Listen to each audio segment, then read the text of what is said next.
இனிய காலை வணக்கம். இன்னைக்கு எல்லாருமே ஆம், கிறிஸ்துமஸுக்கு ப்ரிப்பேர் ஆகிட்டு இருப்பீங்க. ஸோ அனைவருக்குமே கிறிஸ்துமஸ் நல்வாழ்த்துக்கள். கிரிக்கெட் பற்றின ஒரு நியூஸை பற்றி தான் பேச போகிறோம். இப்போ ரீசெண்டாக பார்த்தீங்கன்னா அஸ்வின் ஒரு மிகப்பெரிய லெஜண்ட் சொல்லலாம். அவரோட ஆல்ரவுண்டராகவும் சரி, பவுலிங்லேயும் பேட்டிங்லேயும் அவரோட பங்களிப்பு ஒரு மிக முக்கியமான பங்களிப்புன்றதை யாராலுமே வந்து மறக்க முடியாது. ஸோ சடனாக அவர் அந்த ரிட்டையர்மெண்ட் அறிவிச்சிட்டாரு. இருந்தாலும் நமக்குள்ள ஒரு கஷ்டம் இருந்தது.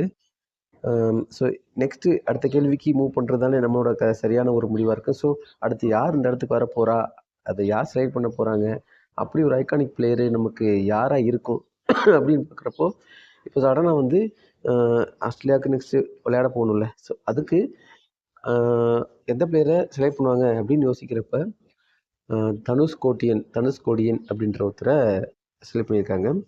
இவர் வந்து பார்த்திங்கன்னா இப்போது ட்ராஃபி ஆடிக்கிட்டு இருக்காரு. இவரோட ஸ்பெஷல்னு பார்த்தீங்கன்னா ஒரு ஆஃப் ஸ்பின்னரு, நல்ல ஆஃப் ஸ்பின்னர் பண்ணக்கூடியவர். அது மட்டும் இல்லாமல் ஒரு நல்ல ஆல்ரவுண்டரு. ஸோ அவரோட இடத்துக்கு கொண்டு வரணும். இப்போ ரீசெண்டாக வந்து இந்தியன் டீமோட செலெக்ஷன் எல்லாமே வந்து பார்த்திங்கன்னா ஒரு ஆல்ரவுண்டரை பேஸ் பண்ணியும் நல்ல அதிரடியான சில ஆட்டக்காரர்களுக்கு நம்பி மட்டும்தான் இன்றைக்கி இருக்காங்க. ஸோ அந்த வகையில் வந்து ஒரு நல்ல ஒரு ஆல்ரவுண்டரு.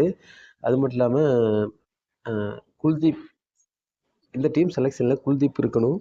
ஆனால் அவர் இல்லை. அவருக்கு என்ன ஆச்சு அப்படின்னு பார்த்தீங்கன்னா, அவருக்கு வந்து பார்த்திங்கன்னா ஒரு ஹெர்னியா ஆப்ரேஷன் நடக்கிறதா சொல்கிறாங்க. ஸோ சமூக வலைதளங்களில் வரதை பற்றி பார்க்கும்போது அவருக்கு வந்து ஒரு ஹெர்னியா ப்ராப்ளம் இருக்கிறதுனால அவர் வந்து ஆப்ரேஷனுக்கு போயிருக்கிறதுனால அவர் டீமில் இல்லை. ஸோ இந்த டயத்தில் அஸ்வின் வேறு அவரோட ரிட்டையர்மெண்ட் அறிவிச்சதுனால இந்த விவாதன்றது ஒரு முக்கியத்துவமான ஒரு விஷயமா ஆயிடுச்சு.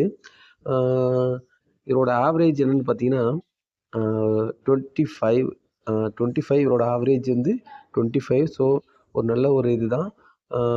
101 மேட்ச் விளையாடிருக்காருங்க. இதில் பார்த்தீங்கன்னா 101 விக்கெட்டு எடுத்திருக்காரு. இதில் 47 விக்கெட்டும் 1525 ரன்களும் வந்து 1527 ரன் அடிச்சிருக்காரு. இது போதுமான இவரோட பெர்ஃபார்மன்ஸை வந்து நம்ம இனிமேல் வருங்காலங்கள் தான் பார்க்கணும். ஒரு மோசமான ஒரு இது இல்லைன்னாலும் இவரோட பெர்ஃபார்மன்ஸ் எப்படி இருக்குன்னு பார்க்கணும். ஏன்னா முக்கியமான ஒரு விளையாட்டு, முக்கியமான வீரருக்கு பதிலாக சேர்க்கப்படுறாரு. அதுதான் இங்கே முக்கியம். ஸோ நாம் மிஸ்டர் தனுஷ்கோடியன் அவர்களை இந்தியன் டீமுக்கு வெல்கம் பண்ணலாம், வாழ்த்துக்கள் தெரிவிச்சுக்கலாம். நன்றி.